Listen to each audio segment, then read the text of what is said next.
Thank you, everybody, for joining us back here at GoLogiq's channel. We're sitting here once again with the co-founder and chairman of the board, Mr. Brent Sun. And Brent, I'm very glad to get you on. I know we're heading into a busy holiday season. How are you holding up over there?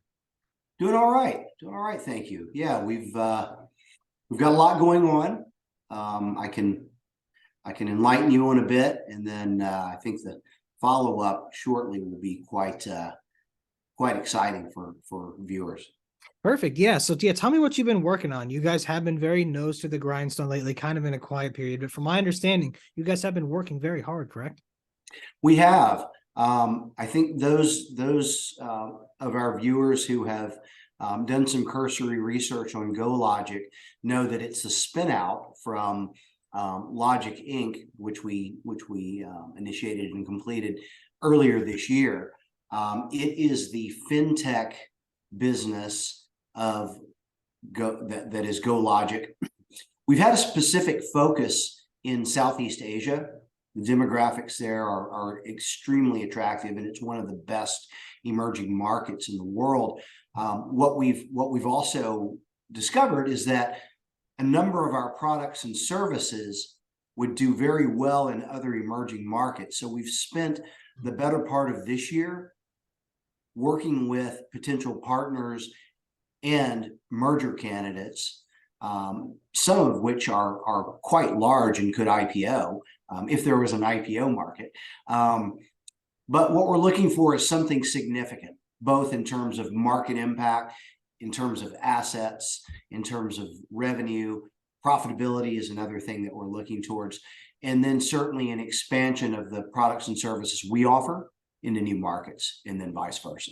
So the target would also have attributes that we would then introduce into our markets that we're focused on now. Okay, interesting. And so from there, when can people expect to hear more about this kind of play out?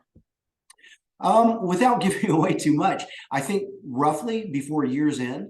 Ideally, you kind of want to hit the timeline where you get things out before Christmas and people are at least still following the market to some extent.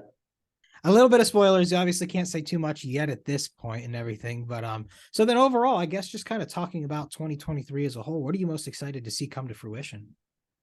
A few things, really. I think tech in general has had a real hard time this year. Valuations have contracted, man. The big ones, 30-40%, smaller and micro caps, 90+%. So it's been brutal. I expect things to, as they always have historically, to trough and head back upwards. What does that mean? I think for investors, the obvious is that if they can catch that wave, it certainly means profitability in their portfolios.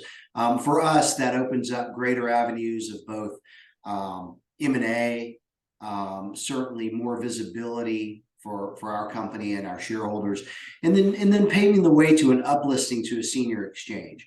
So right now we do, on the GoLogiq side, meet all the criteria except for price, which we're not far off from. You can uplist it at 3, but ideally you want to be up around 4. If we make an announcement of substance and there's strong reaction, I think that we're comfortably there. Perfect. Yeah, that's definitely something to shoot for in the new year. And I kind of agree with you. Tech has had a hard time lately on the small cap and the much larger ones as well. And I think it's currently sitting at a darkest before dawn era in general. Technology is the promising things driving us forward, and it's only a matter of time before it picks back up in that regard. Definitely. But all right, Brent, thank you for coming on and sharing some of the tasty morsels that you can share today. Everybody, you heard the man. There's lots to stay tuned for. So if you have any questions, don't be afraid to send them over, and please stay with us on this journey. And Brent, please have a wonderful day. You too, Mike. Thank you.